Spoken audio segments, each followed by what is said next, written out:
Buenas noches con todos. Mi nombre es Augusto Carlos Contreras Díaz, ingeniero agrónomo de producción. Y el tema que nos compete en la actualidad, vamos a hablar de fruticultura, sanidad vegetal en frutas. La fruticultura en general, esta actividad ha ido creciendo en el país. Tenemos casi más de 20 años que por primera vez el Perú exportó y dio a conocer las frutas que tenían y que podrían vender, ¿no? Entonces, no solo con frutas tradicionales, comunes, como lo que eran eh, ¿cómo se llama? Cítricos, como las naranjas, mandarinas, plátanos, sino también introduciendo también nuevas frutas, ¿no? Frutas típicas de la selva, arándanos, indachao, eh, ahora también introduciendo nuevas como el kiwi, y en algunas frutas volviéndose un exportador grande, un exportador con buenas eh, cualidades, ¿no? Como ahora tenemos Giner Arándano, que estamos punteando siendo uno de los primeros. El palto, que sí, muy bien, el año pasado tuvo una caída y este año, si bien no ha sido tan bueno, pero aún así, el palto orgánico o el palto como tal, de la variedad Hass y parte de la variedad fuerte, están yendo a buen camino, ¿no?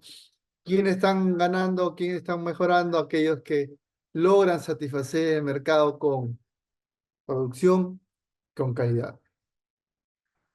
Por ejemplo, tenemos acá una plantación enorme de palto, ¿no? Acá vamos a colocar ejemplos de diferentes lugares en la cual tenemos el sembrío de tal, ¿no? Esta es una foto tomada por ejemplo, de Chile, ¿no? Vemos que no hay espacio para más nada que solo exclusivamente palto. Algo similar estuvo ocurriendo en el país, ¿no? El boom del palto, que todo el mundo quería tener palto, cada uno tenía que tener palto, ¿no? Porque daba buen precio. Pero ¿qué es lo que te da buen precio en una fruta? Cuando el fondo, la parcela, el productor tiene sus propias certificaciones o pertenece a un grupo, ¿no? Un grupo unido en la cual puede tener sus propias certificaciones.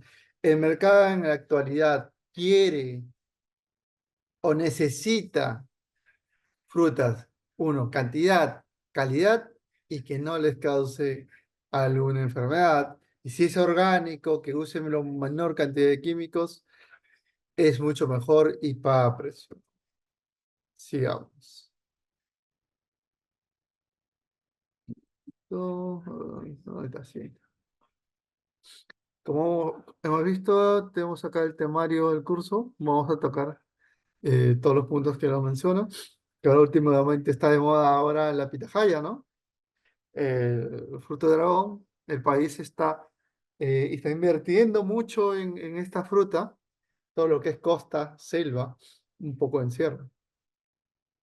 Pero Costa está invirtiendo mucho en la pitahaya amarilla, en la roja pulpa blanca y en la roja pulpa roja y sus variantes y sus variedades. Para introducir un poco, ¿no? La fruticultura en el Perú, ¿no? Esta actividad avanza. Acá vamos a tener una comparación. Se dice que en nuestro país tenemos actas para hacer tierra frutícola entre 7 y 6 millones de hectáreas. Actas para esto, ¿no? De los cuales en la actualidad tenemos unas variaciones de 185.000 a 220.000 hectáreas efectivas en las cuales el Perú está haciendo fruta.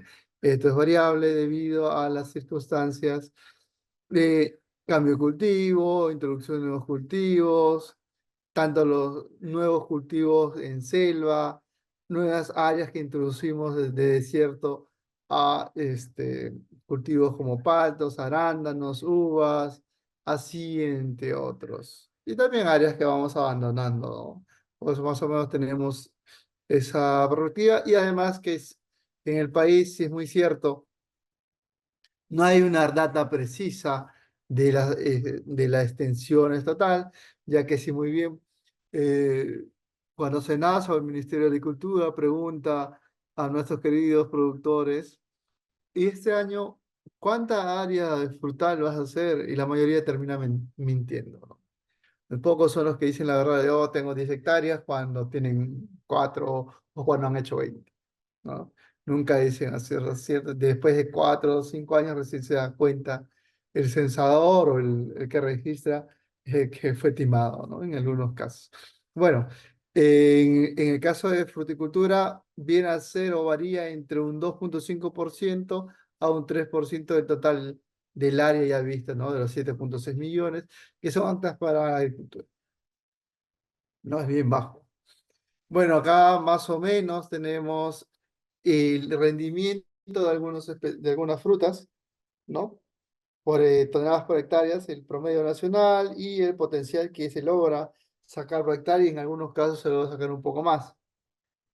Naranjo entre 8 a 10 en el país, pero tener un potencial de 40, en algunos casos ha visto, depende de la variedad, a 90. Así podemos decir, mencionar tanto el mango, manzano, vita, aguacate. En el caso de aguacate sí es muy cierto.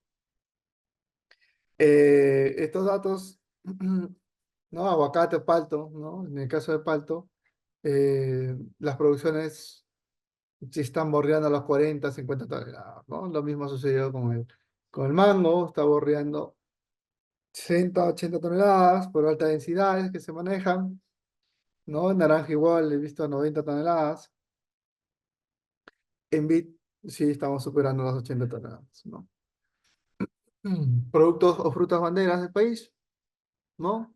La uva de mesa, la mayoría Red Globe, está entrando un poco de uva claras, ¿no? Verdes. El Perú está muy fuerte en lo que es arándano, ¿no? Eh, bl- el blueberry, ¿no? Por la cantidad de antioxidantes, porque es muy agradable, lo sabemos manejar muy bien, casi todo es altamente manejado como en fitotolos o viveros, pocos son lo que nosotros tenemos en suelo directo, ¿no? Siempre tenemos, más en Perú, semiprotegidos. Y palto, bueno, palto Hass, que estamos, si, no, si bien no somos el primero, a veces podemos ser el primero o el segundo en el caso de Palto Hass, y en orgánico estamos igual, ¿no? Siendo uno de los primeros en el caso de Palto, ¿no? Hass es uno de los cultivos que está eh, punteando, ¿no? Pero ¿hay más espacio para producir en el caso de Palto? Sí, habrá más espacio, pero aquellos productores que lo hagan bien. Perú, la fruticultura en el país, como hemos ido mencionando, el Perú apareció en el mundo de la fruticultura hace apenas unos 15, posiblemente 20 años como máximo. Desde entonces tiene una evolución vertiginosa, alcanzando año tras año nuevos récords. Actualmente está dentro de los 10 primeros exportadores frutícolas del mundo. Es interesante analizar cuáles son los motivos que llevan al éxito, así como también los riesgos a los cuales que se enfrenta. Como decía un profesor, el Perú vende agua, ¿no? Vende agua en forma de fruta. El Perú tiene alrededor del 2 o 3% del agua dulce del mundo. Es ahí uno de nuestros eh, potenciales, ¿no? Y sabemos que nuestra agricultura no consume agua salada, definitivamente, y usa esta agua dulce. Entonces, ahí tenemos ver por qué también uno de los éxitos de nuestra agricultura es que tenemos agua de calidad. Poca, pero tenemos agua de calidad. Tenemos cerca del 2,5% también del agua dulce del mundo. Pero nosotros exportamos agua porque vendemos fruta al exterior. Algún momento nos vamos a quedar sin ella. La historia de la fruticultura en el Perú es bastante increíble. Se asemeja a un cuento. El Perú fue exportador de frutas casi insignificante. Eso pasó hace más de unos 20 años. A ser en la actualidad casi una potencia mundial. Recordaba que el Perú es uno de los países que tiene más de 84 climas de los 117 del mundo. Sigamos. De exportar frutas con un valor de 540 millones, que eso fue aproximadamente en 2010, pasó a 3.8 millones, 3.800 millones en el 2020. Ya para 2024 hemos aumentado. Estamos bordeando los 4.000 millones, ¿no? Logró ubicarse en los últimos años entre los 10 principales países exportadores de fruta. Y en algunas frutas, ¿no? Como palto, arándano, estar punteros, ¿no? Entre el primer y segundo lugar. En el hemisferio sur sigue siendo Chile el primer exportador, ¿no? Si hablamos de exportación de fruta en general, pero Perú se acerca cada vez más a los valores chilenos y ha superado a Sudáfrica y a otros países australes, ¿no? Perú también maneja tecnologías, sí, muy bien, costosas las tecnologías, pero poco a poco se está adaptando y se está haciendo las cosas bien. Cada vez hay personas que lo toman en serio, ¿no? Y dejan de ser muy empíricos. Acá más o menos la evolución desde 2005, ¿no? De algunas exportaciones. 2005, 2010, que casi no era nada. 2015 se duplicó, ¿no? Casi todo 2010 y el 2020 prácticamente volvió a duplicar lo que se hizo en 2015, ¿no? Tenemos otras frutas, el blueberry, mandarinas, la banana, orgánico o convencional, mango, el palto, acá en mi país le decimos palto, entre otros. Para 2020, solo acá tomo un ejemplo, ¿no? Más o menos la distribución de las exportaciones de frutas. Esto ha cambiado. Si muy bien arándano sigue ocupando uno de los primeros lugares en la actualidad. El palto tiene también está muy bien posicionado. Este éxito fue posible gracias al cambio de enfoque políticos del país que se introdujo bajo el gobierno, yo digo lastimosamente, del ingeniero Fujimori en 1990 a 2000, que sí tuvo una apertura del libre mercado que ayudó a mejorar este enfoque de exportación. Entre otras medidas, abrió la economía peruana al mundo, facilitó la inversión extranjera, realizó una reforma tributaria, privatizó empresas. Esta expansión de la fruticultura en su mayoría en las zonas costeras. Si muy bien representa las zonas costeras, aproximadamente el 80% de las exportaciones que hay. Fue posible gracias a los enormes proyectos de inversión que se realizó, ¿no? Que se trajo agua desde estos Andes a los valles costeros.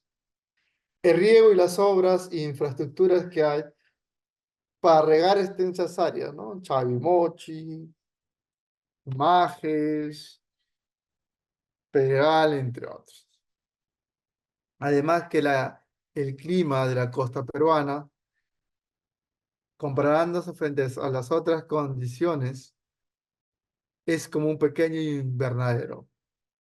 Esto, con condiciones de un invernadero que ayuda o favorece a la producción de las plantas.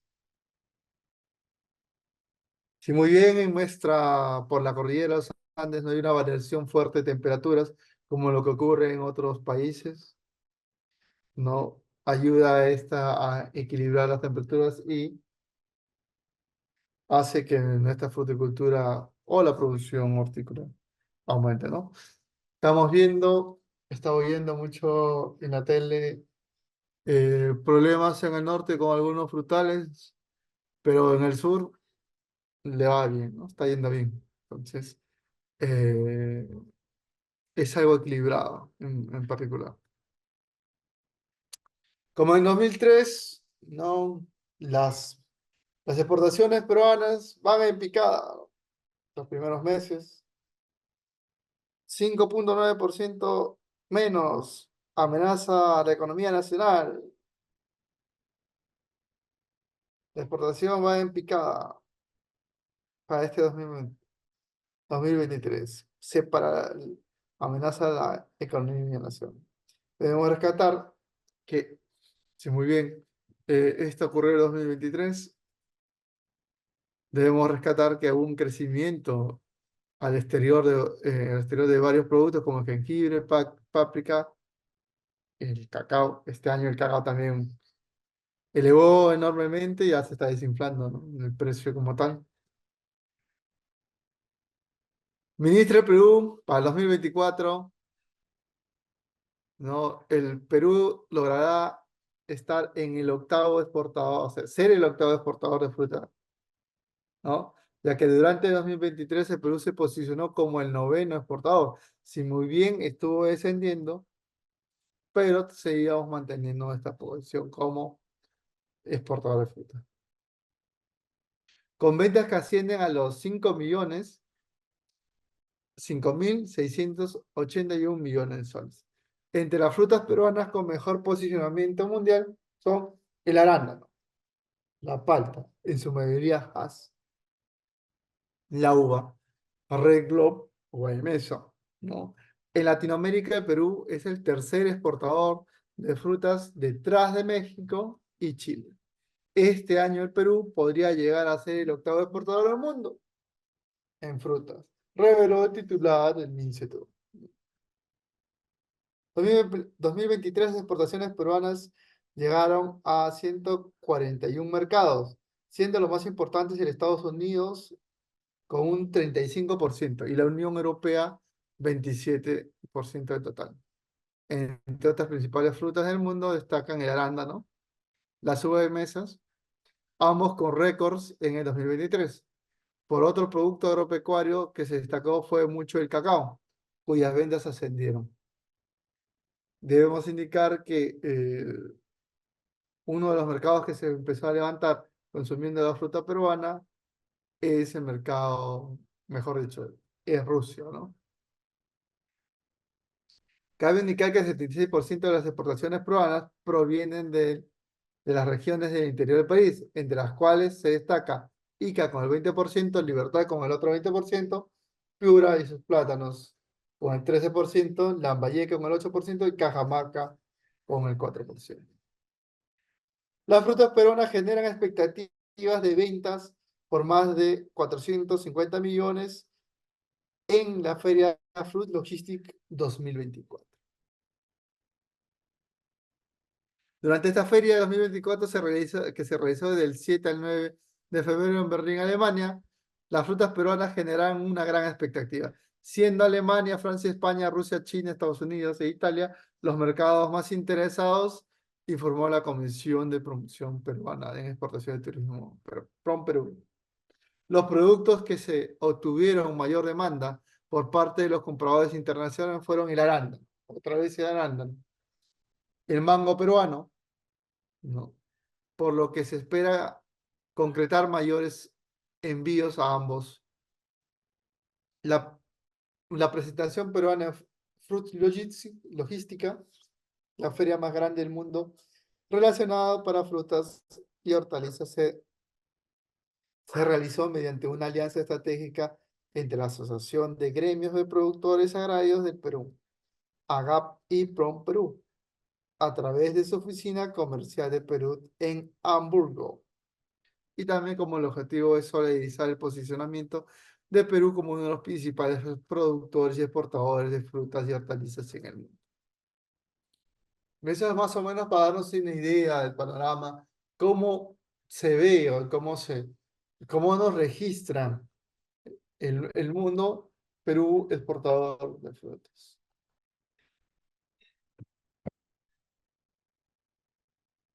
Ahora, si muy bien ya hemos tocado un poco este tema de lo que es una introducción a la fruticultura en el país, lo que está ocurriendo en sitio.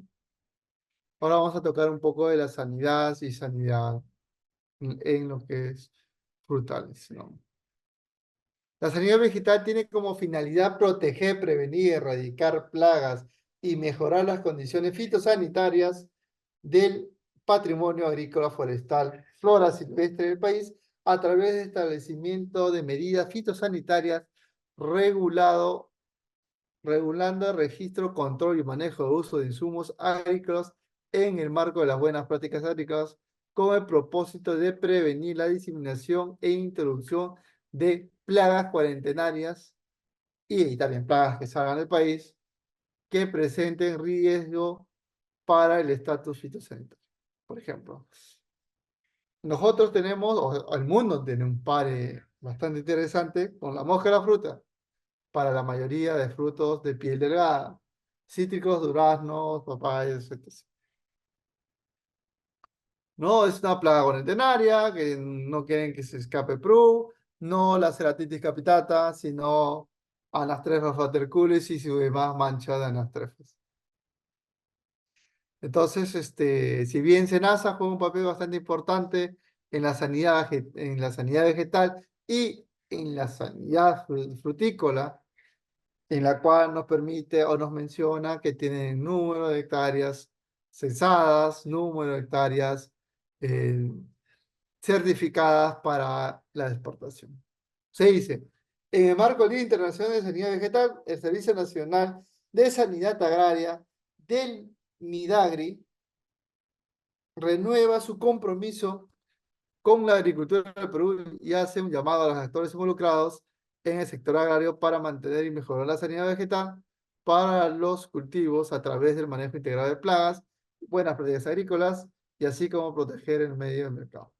¿Debido a qué? A ver, la sanidad vegetal de la mano con el uso adecuado de agroquímicos que lleva a tener productos de calidad que el mercado te lo exige, tanto el mercado nacional y más te exige el mercado internacional, ¿no? Bajo un Global GATT o certificaciones orgánicas o otras certificaciones que podemos dar. Si el productor puede conseguir hacer sus certificaciones, llevarlas, tenerlas en cuenta, tener en orden, va a tener el éxito y va a poder vender sus productos de buena calidad. Pero si lo van a dejar a la deriva, no van a poder llegar a buen puerto. Para este año, el lema establecido de la Organización de las Naciones Unidas para la Alimentación Agrícola de la Agricultura, FAO, se denomina unas plantas sanas pueden ayudar a poner fin al hambre, reducir la pobreza, proteger el medio ambiente y potenciar el desarrollo económico. Por ello resulta importante conocer que, pese a las diversas situaciones sanitarias y contextos económicos que ha atravesado el Perú, en los últimos años la agricultura ha permitido proveer alimentos a millones de consumidores peruanos y así evitar la hambruna. Factores, discúlpeme que estaba mal, es factores, no, es factores que afectan la sanidad vegetal. Uno, la economía. Si tenemos presupuesto para mantener nuestra hectárea, para tener producción, ¿no? En la actualidad, mantener una hectárea, por ejemplo, de Red Globe, varía entre 90.000 soles a 110.000 soles el costo de producción de una hectárea. Para el palto estamos algo por ahí, ¿no? Estamos entre 60 a 80 y así sucesivamente podríamos mencionar. Que en este caso, o sea, si yo tengo 20 hectáreas y estas 20 hectáreas no les doy, digo, por ahorrar, le doy la mitad, vamos a tener menos producción, ¿no? Entonces, la economía, netamente. Tener el presupuesto adecuado para producir nuestra hectárea. Las políticas, ¿no? Los tratados que tenga nuestro país, ¿no? Que el producto tenga una buena presentación, que sea asequible, ¿no? Que se exponga nuestra producción en las diferentes ferias para tener una adecuada vitrina y poder que nuestros gobiernos cierren contratos, cierren acuerdos económicos, ¿no? Para el proceso. Además de tener aquellas legislaciones por cultivo, que todavía no lo tenemos. Creo que el algodón es uno de los únicos cultivos que tienen legislación o leyes propias para el cultivo. Los protocolos de acción o los protocolos en la cual digan qué cosa está permitido para determinado cultivo y que se encuentre registrado en el SENASA, ¿no? Los factores bióticos, los factores abióticos y cómo vamos a adaptar las tecnologías. Si muy bien el país es un país muy diverso, pero muchas de las tecnologías de otros países no van a tener mucho efecto si es que nosotros no la logramos entender y la adaptamos a nuestro país.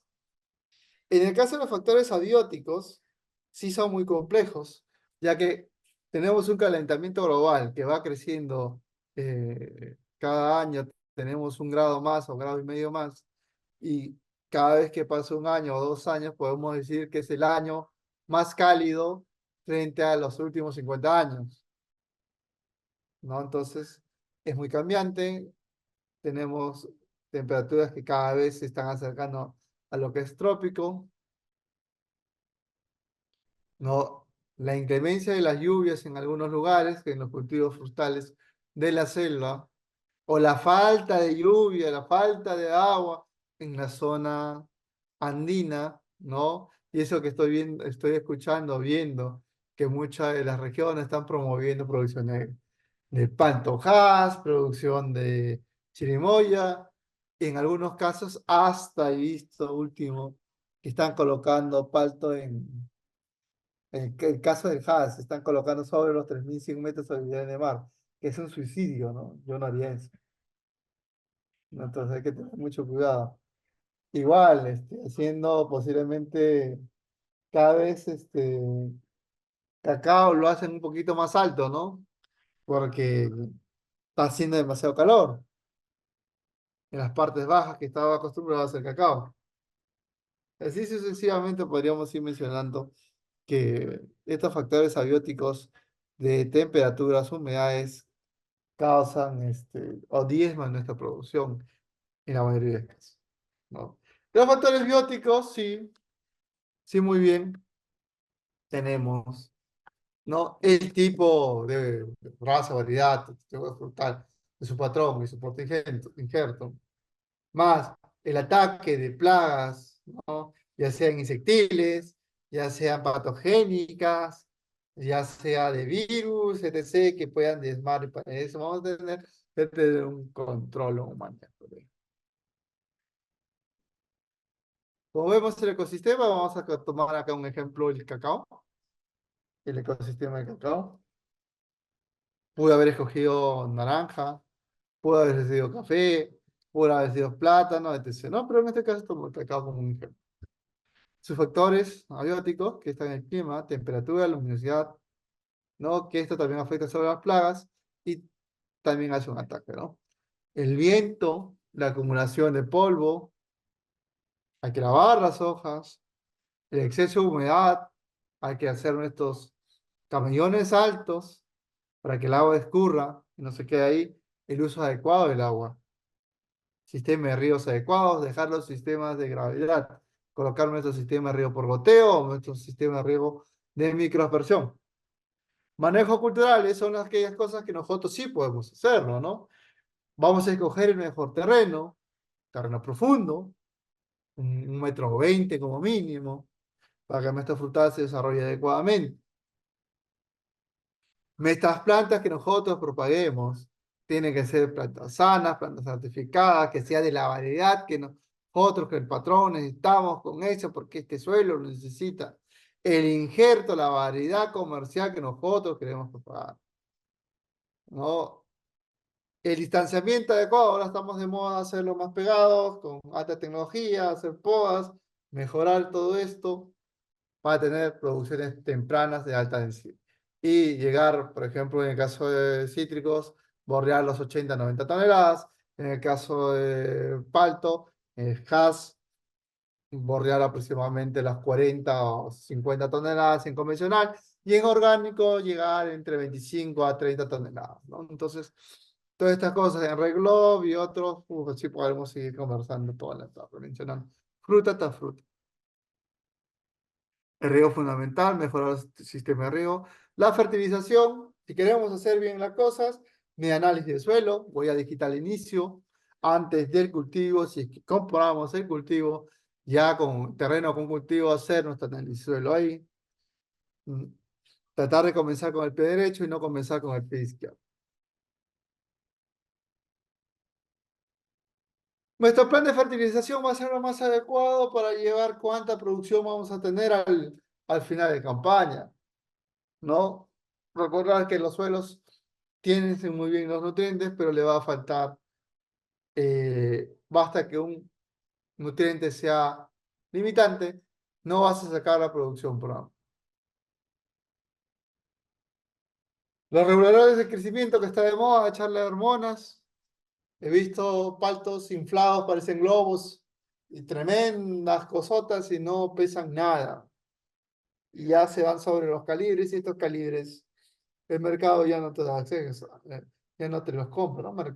Calibres de 8 calibres de 10 ya no son atractivos, ¿no? Hasta de 12 incluso ya haga regañadientes te compra el mercado extranjero.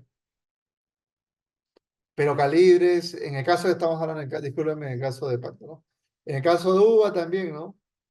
Según la coloración, en el caso de arreglo. En algunos mercados les gusta hacer eso, en otros mercados, como el mercado boliviano, le gusta bien oscuro, ¿no? ¿No? ¿Cómo se llama? El mercado nacional, por ejemplo, en uvas blancas, le gusta medio amarillito. En el mercado de Estados Unidos y de América del Caribe les gusta así medio verdecitos. O sea, todo esto, ¿no? Va a depender mucho el gusto del consumidor. La planta, que sea la raza, variedad, el patrón, saber bien la fenología del cultivo, cómo está ubicado a lo largo de nuestro año, la polinización, si vamos a estar abejas, si vamos a hacerlo de forma manual, como en la pitahaya, o vamos a soltar murciélagos, ¿no? Si es que vamos a hacerlo de alguna forma, esta polinización. El manejo fitosanitario, ¿no? Ahí viene el tema de plagas, ¿no? Control de insectos, ácaros, control de patógenos como hongos, virus, viroides, y el control de, pues, pues, otros reinos como algas y líquenes que están. Las aguas, nada que tenga una conductividad inferior a 2 para la mayoría de cultivos frutales, ¿no? Y en el caso que tengamos aguas buenas y tenemos aguas malas, mezclarlas y llevarlas a un consenso para tener un adecuado volumen. La dureza también es bajarla, ¿no? Evitar tener mucha dureza, ¿no? En el suelo, como hemos visto, la profundidad del pH es importante, la conductividad eléctrica de él. En el caso que tengamos exceso de humedades, un buen drenaje y romper las capas duras en algunos casos. En el caso de la selva, bajarle la toxicidad de aluminio. La fruticultura.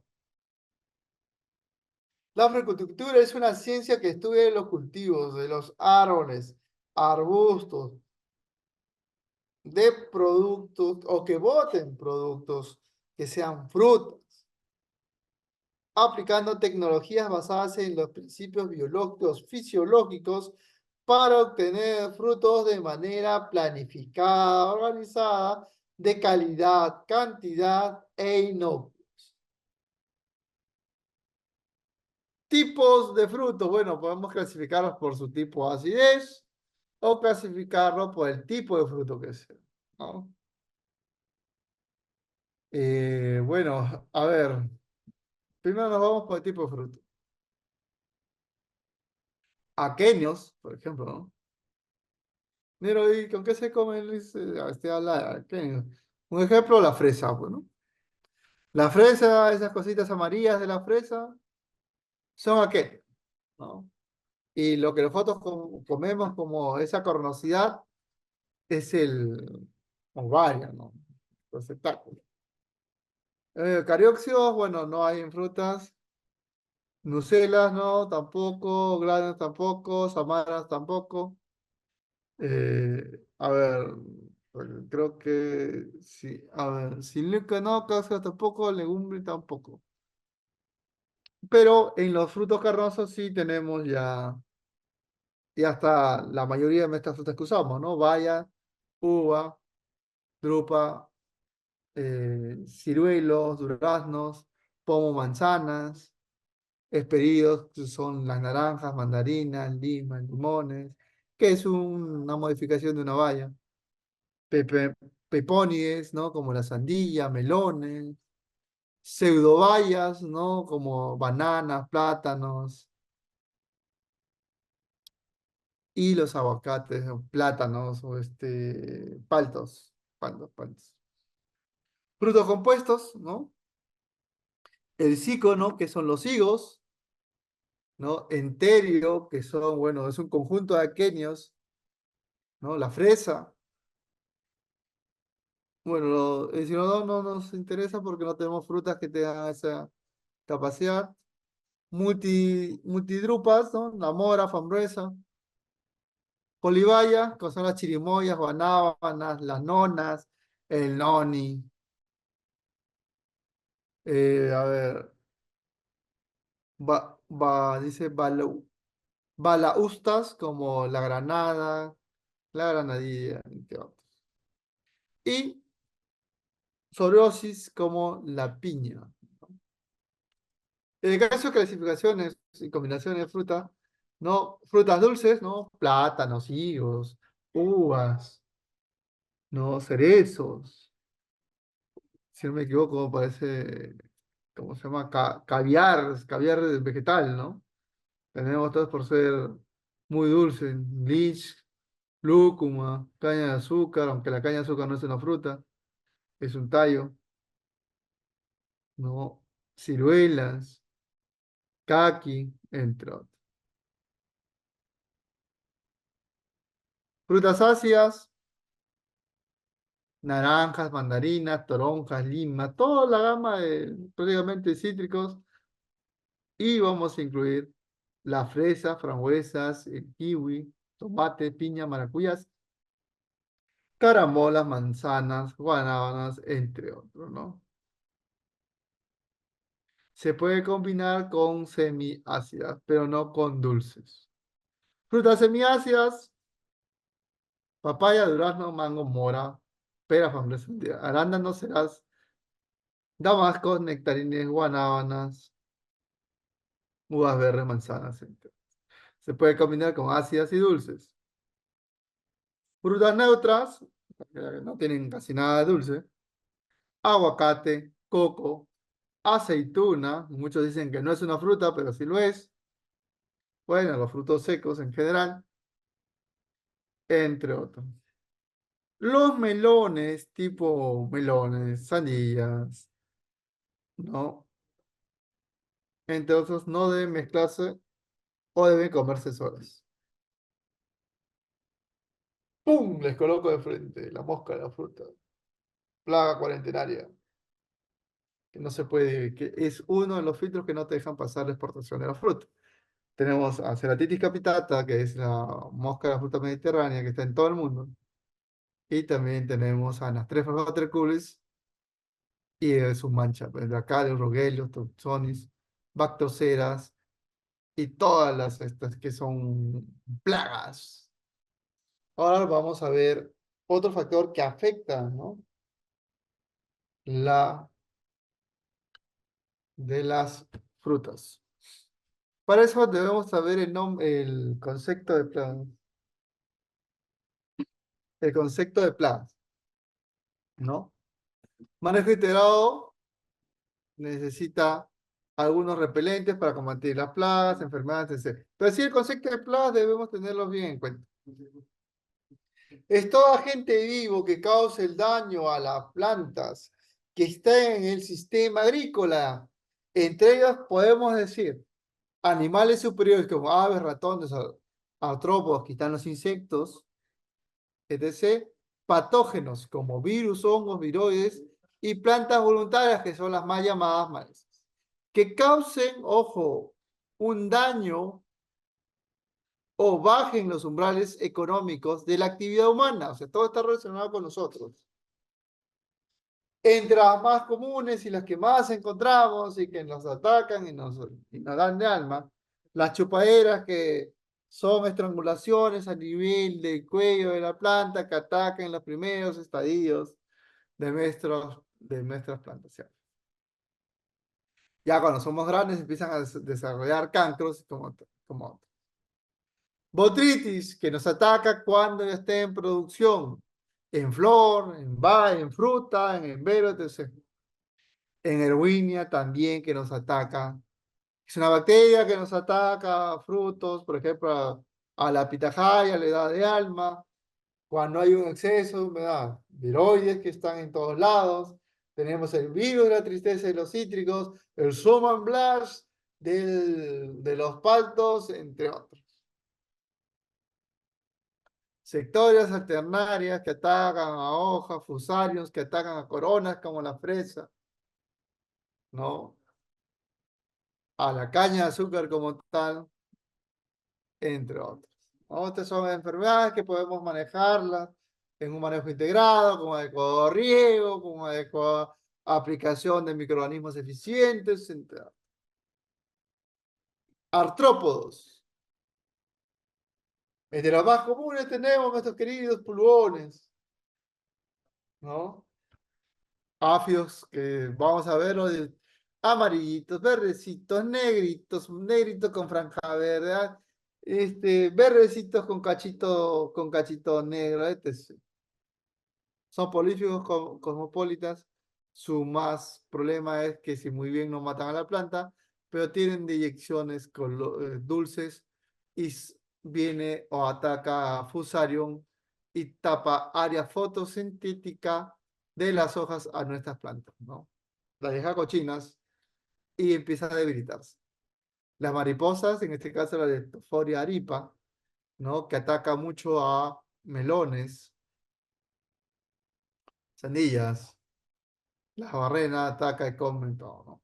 Las gallinitas ciegas, que son polífagas, atacan raíces, ¿no? Todo tipo de raíces, tanto planta adulta o no adulta, herbácea, no herbácea, etc.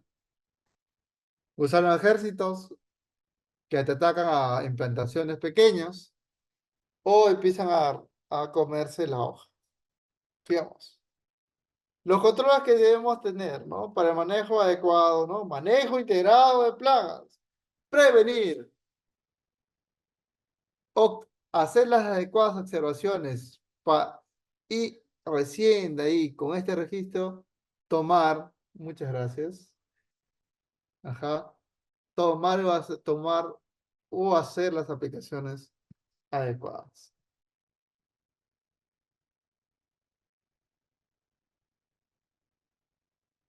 La base de los controles está basado en la inspección y monitoreo. No es que yo haga una evaluación y me olvide. No, la evaluación debe ser constante. Para mí debe ser semanal. Para darnos una idea. Ingeniero, pero mi frutal tiene 52 semanas. Sí, magnífico sería que tuviera 52 evaluaciones.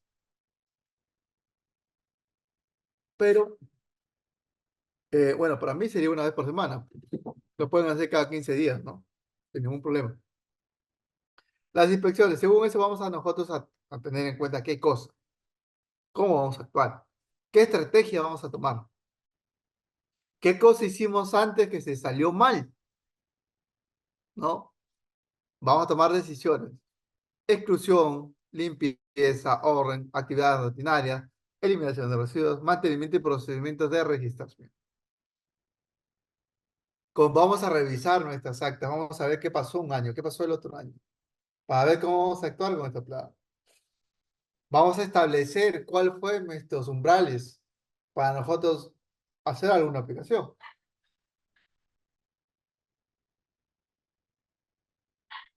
Vamos a empezar a realizar nuestros controles, desde los no químicos como son un buen preparado de suelo, un buen aireado, una aplicación de microorganismos eficientes, una aplicación de tricodermas, soltar enemigos naturales de la plaga, si son insectos. En el caso que se nos escape, hacer el control químico. El control químico permitido orgánico, ¿no? O sea, el que tiene insumos orgánicos. Y el control químico, en el peor de los casos, sintético, ¿no? Que son traídos o son agroquímicos dañinos, ¿no?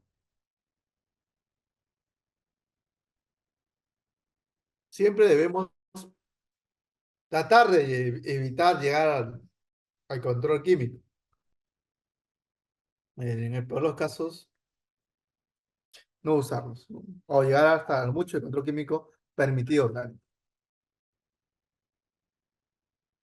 Acá los voy a mencionar, ¿no? Algunos productos que se usan. Tricodermas, que es un microorganismo que ataca todo lo que son hongos de suelo y también controla muy bien a Botrytis. Las citoplodias, controla muy bien a la escoba de brujas, controla también a la roya, los sectorios.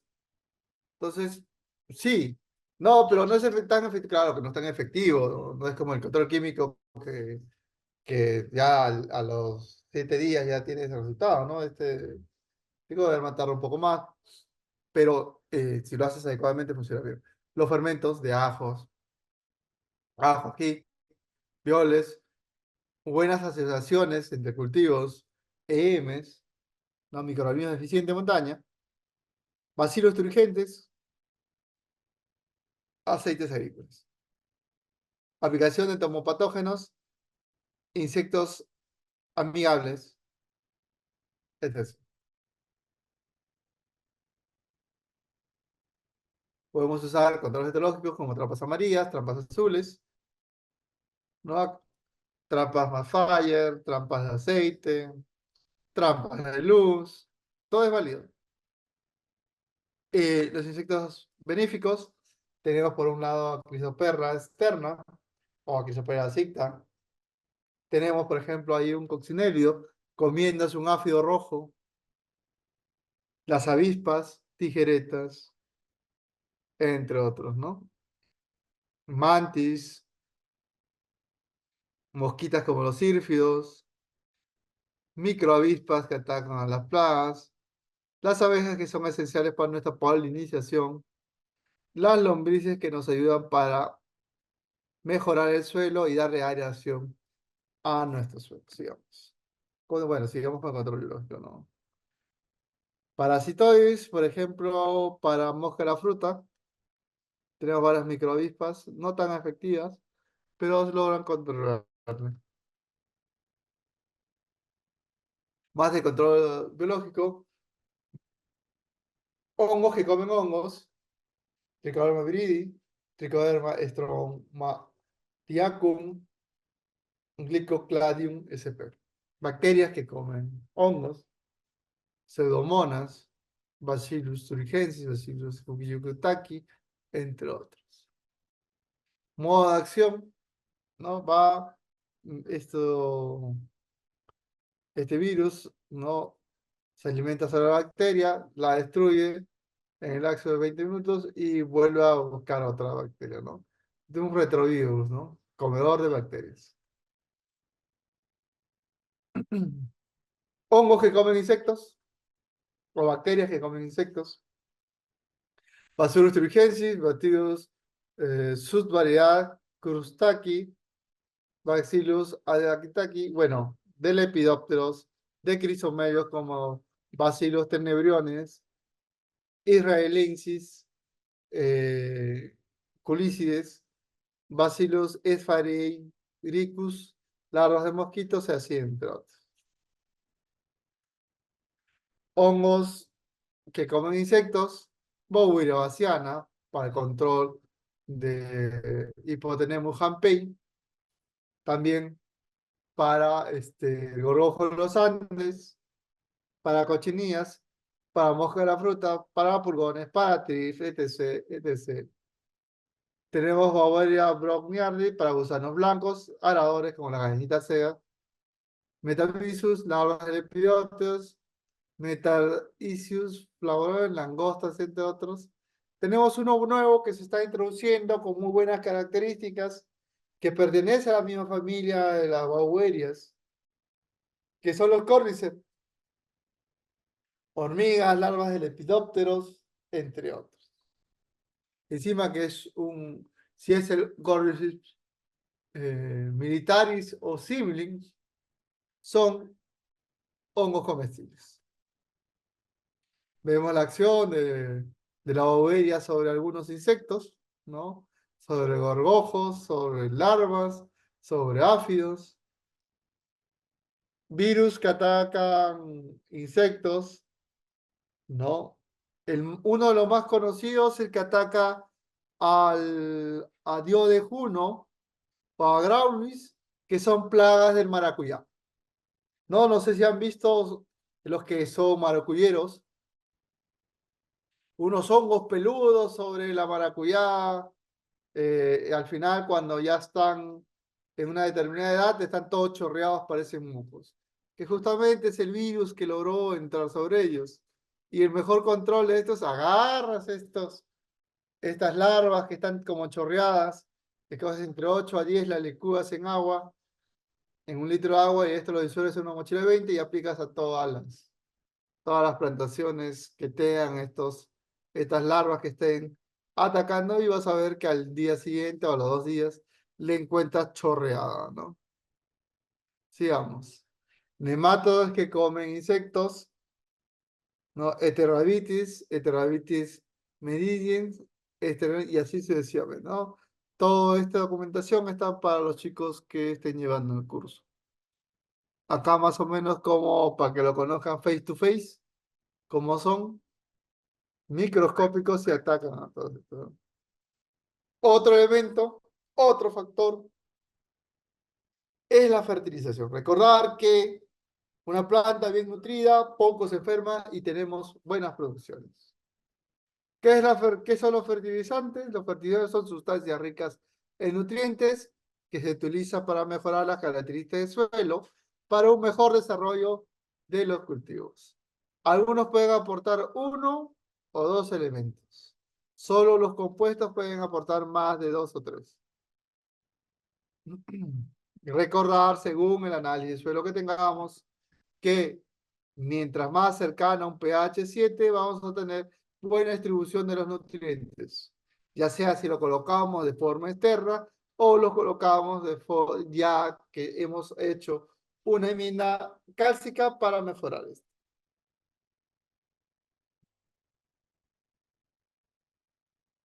Los nutrientes en la planta son esenciales, ya que tenemos aquellos nutrientes son macronutrientes como el nitrógeno, fósforo y potasio, y no que son los que usa más la planta en grandes cantidades. Los macronutrientes secundarios, que son calcio, magnesio, azufre, los necesita un poco, ¿no? Si en este caso nitrógeno, fósforo y potasio necesita 10, de los macronutrientes necesita 1, o sea, en proporción, ¿no? Y de los micronutrientes, pero esenciales y fundamentales, boro, magnesio, zinc, molibdato, hierro, cobre, cloro, ¿no? Si uno necesita 10, del otro necesita 1, de este necesitará 0,1. O sea, ínfimo, pero es importante. La falta de boro hace que se caiga la floración. La falta de zinc evita que haya una buena polinización. De hierro no hay buena fotosíntesis. Y así sucesivamente. Acá vemos algunas deficiencias de algunos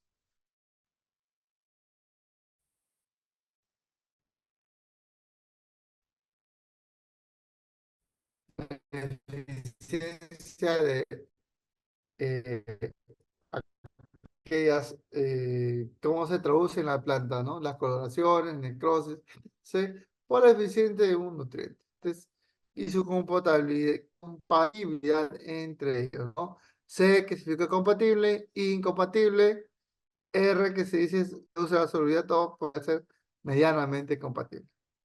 Conocer urea, que aporta nitrógeno, hierro, que aporta hierro, ácido bórico que aporta boro, ácido fosfórico que aporta fósforo en su mayoría y que se usa para limpieza de sistemas de ríos tecnificados como el goteo y aspersión. Fertilizantes orgánicos como el compost, ¿no? O aquellos orgánicos que vienen de forma silvestre como el musgo, restos urbanos, idea de la agricultura como restos de cosechas, ¿no? Entre ellos, ¿no? Abonos sólidos como compost, vermicompost, bokashi, abonos verdes, leonardita, que son de ahí casi sacan los ácidos húmicos, guanos de animales, guano de islas, abonos líquidos como hemes y microorganismos de montaña, violes, ácidos purines. Están los estiércoles de animales, ¿no?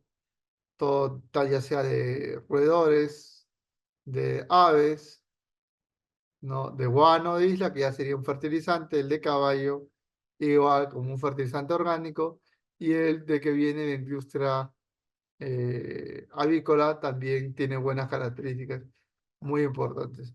Tenemos uno muy bueno que se está usando, está volviéndose un poco de moda, es el compost proveniente de la producción de hongos comestibles, que se usa hasta como repelente para muchas enfermedades de las plantas.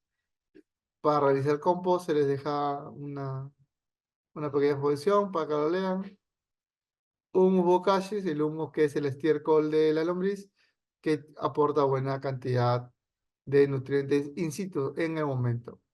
Y el bokashi que nos aporta temperatura, humedad y es un compost en etapa de composición. Los microorganismos deficientes que pueden ser actúan como repelentes o mejoradores de suelos. El biol, que es un fertilizante foliar que se usa de forma sin presencia de oxígeno. Todo esto para mejorar el suelo. Para sacar un buen análisis, para sacar una buena fertilización o hacer nuestra adecuada plan de fertilización, debemos sacar un análisis de suelo. El análisis de suelo, ¿no? Debemos sacarlo de alguna forma. El muestreo debe ser de forma sistémica. Al azar, debemos aparcelar nuestro terreno. ¿Cómo parcelamos? Si las pendientes son diferentes entre ellos, no si uno es plano y el otro es lomado, ya tenemos dos parcelas. Si tenemos dos cultivos diferentes, igual. Si sobre nuestra parcela lo cruza un río, ya tenemos dos parcelas. O una sequía ancha, ya tenemos dos parcelas. Si tenemos dos cultivos diferentes, ya tenemos dos parcelas. Si tenemos el mismo cultivo, pero de diferentes edades, también ya tenemos dos parcelas. Recordar que debemos, por cada análisis de suelo, vamos a tener que sacar 8 como mínimo sus muestras, aproximadamente 200 gramos, o sacar más es mucho mejor.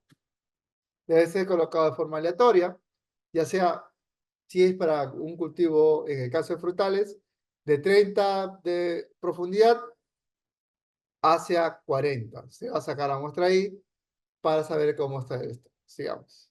Bueno, hay que mostrar el suelo, que nos va a dar un análisis físico-químico de él.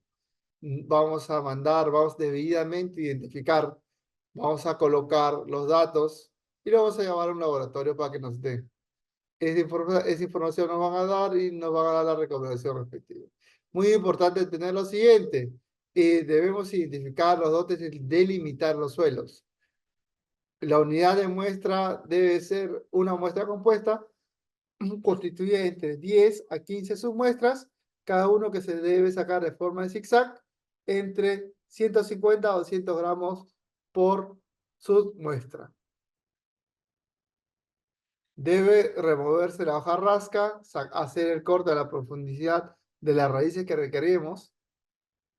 Al final debemos, una vez teniendo todas las submuestras, debemos homogenizarlas, retirar el material grosero, retirar las raíces, homogeneizamos y de ahí escogemos aproximadamente 1 kilo. Lo vamos a identificar, colocar nombre del fondo, altura, lugar, distrito, nombre del lote, cultivo, a qué hora se hizo y quién lo realizó.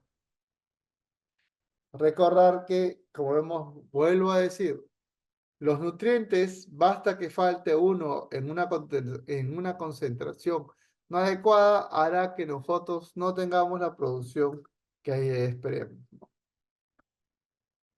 El análisis del suelo nos va a dar cierta característica física en la cual va a ser muy tirado a este triángulo textural, o bien franco, franco arenoso. Los mejores terrenos son los terrenos francos, para un ejemplo, ¿no? El análisis del suelo nos va a dar ciertas características, si es arenoso, franco, corcilloso o arcillo. Ahora nos vamos a lo que sería ya casi en la última parte, ¿no? La cosecha.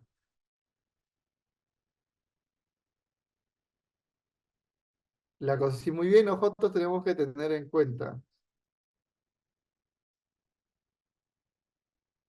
Si bien nosotros debemos tener en cuenta que en la cosecha vamos a tener una cantidad, vamos a hacer varias actividades, ¿no? Uno, si somos orgánicos o somos cultivo tradicional. O si en estos fondos nosotros tenemos los dos, las jabas no deben mezclarse, uno de ellos. El personal debe estar debidamente equipado, con sus capachas, con sus jabas, con sus tijeras de mano, protectores oculares, ¿no? Un lugar donde pueda esconder la fruta para que no esté expuesta a la luz. El personal debe estar debidamente capacitado para recolectar la fruta debido a que se hacen cosechas dirigidas, ¿no? En la mayoría de los cultivos, en pocos cultivos como el palto, se hacen cosechas al barrer, ¿no? Pero los que tienen certificación orgánica, en la mayoría hacen cosechas dirigidas. Recordar que al ingresar a la parcela que van a ejecutar la cosecha como tal, la persona debe estar debidamente identificada y sin, ¿cómo se llama? Sus manos limpias, las jabas también limpias. El momento de cosecha va a ser colocado o fue diferenciado por el tipo de fruta que estemos, ¿no? En el caso, un ejemplo discúlpenme, del plátano, se cosecha en verde, pero se sabe que está ya maduro fisiológicamente. Se cosecha, se le coloca en algunos casos su papel para separar entre ellos, se divide en manos y se exporta, ¿no? O se traslada al mercado nacional.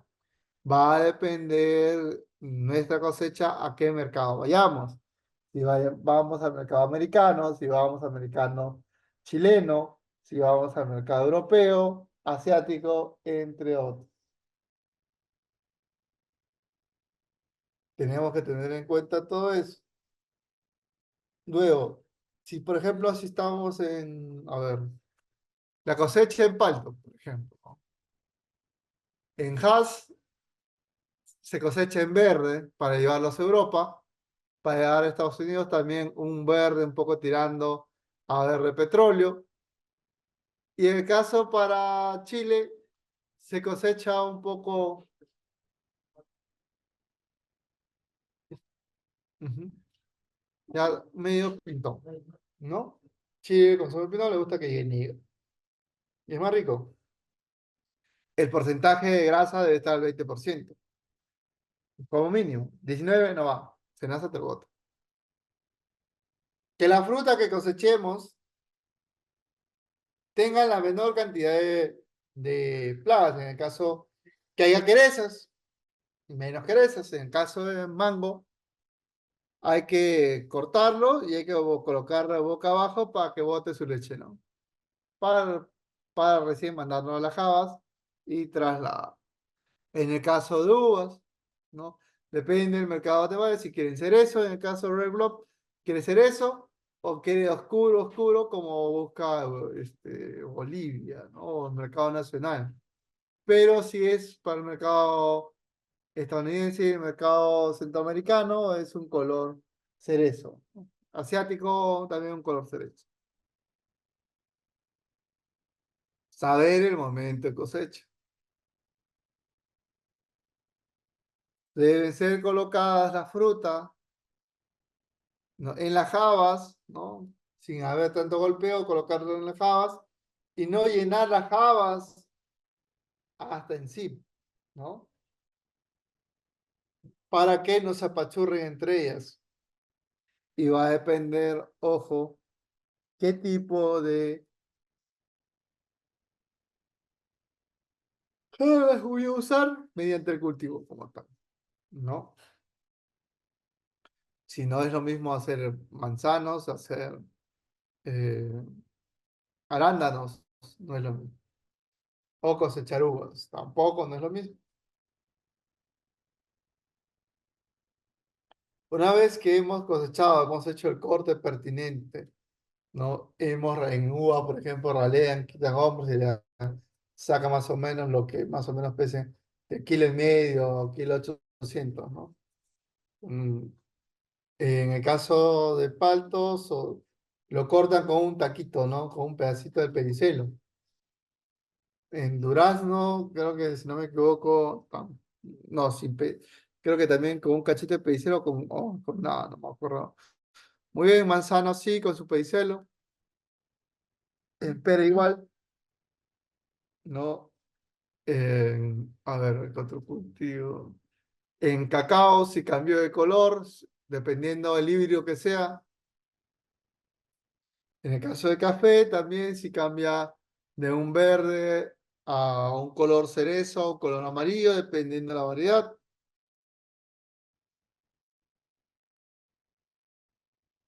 Entre otros. Sigamos el siguiente. Siguiente. La post cosecha. Si muy bien, nuestra cosecha acaba cuando el cultivo, ¿no? El cultivo ya está en jabas y ya lo hemos subido al camión. El camión debe estar debidamente desinfectado, limpio para el transporte inicial. Y en algunos casos se pesa en campo y luego también se pesa en planta. Dependiendo a dónde vaya. Si va al mercado de exportación y qué tipo de fruta sea, va a tener diferentes procesos. Si es orgánico o si es convencional, va a tener también diferentes procesos. Por ejemplo, la post cosecha de cacao todavía debe ser fermentado, oreado, secado, y luego ensacado, almacenado y llevado. En caso de café,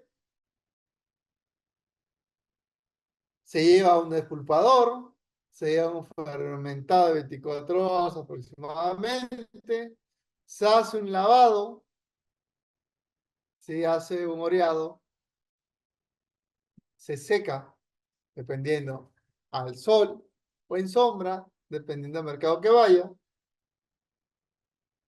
se deja a una humedad entre 10 a 12%, se ensaca y se lleva.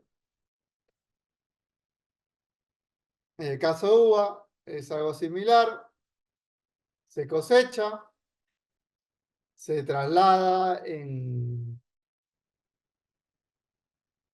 ¿cómo se llama? A la planta. En esta planta permanece en una cama de gasificación que puede ser 2 o 3 horas, en la cual pues van a morir los huevecillos o cosas que tenga esta, ¿no? Uno de los principales problemas es la mosca de la fruta, ¿no?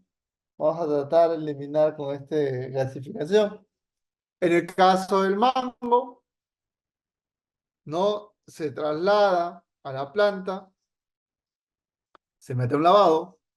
En este lavado se sumerge en una determinada temperatura durante un determinado tiempo y se saca, ¿no? Esto ayuda a matar los huevecillos de lo que sería la mosca de fruta.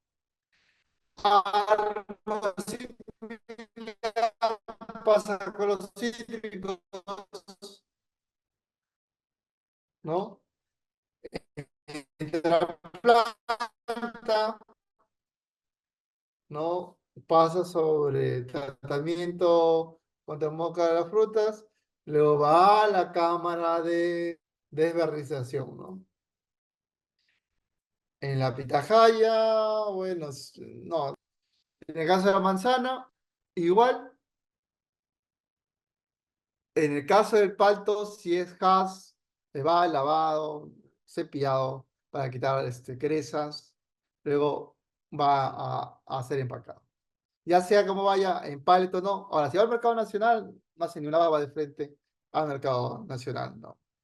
Mientras más grande, mejor para el mercado nacional.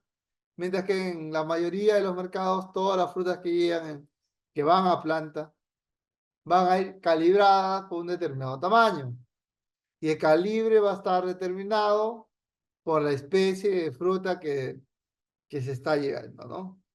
No vamos a comparar, por ejemplo, los calibres de palto versus los calibres de arándano, los calibres de uva. Son totalmente diferentes, ¿no? Cada uno tiene un mercado diferente.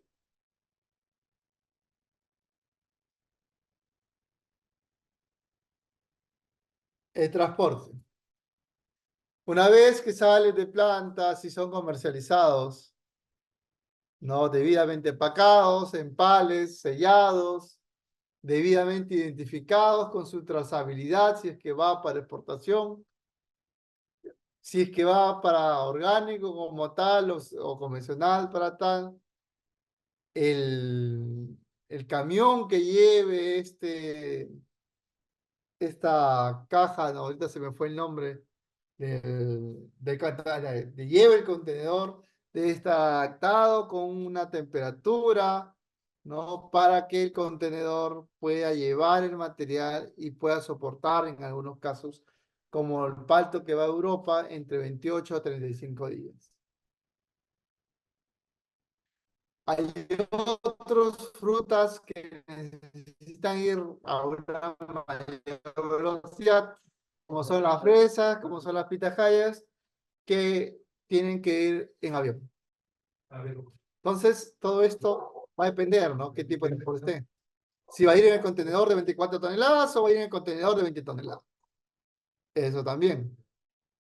Debe estar debidamente identificados los pallets, las cajas, para que cuando llegue a destino,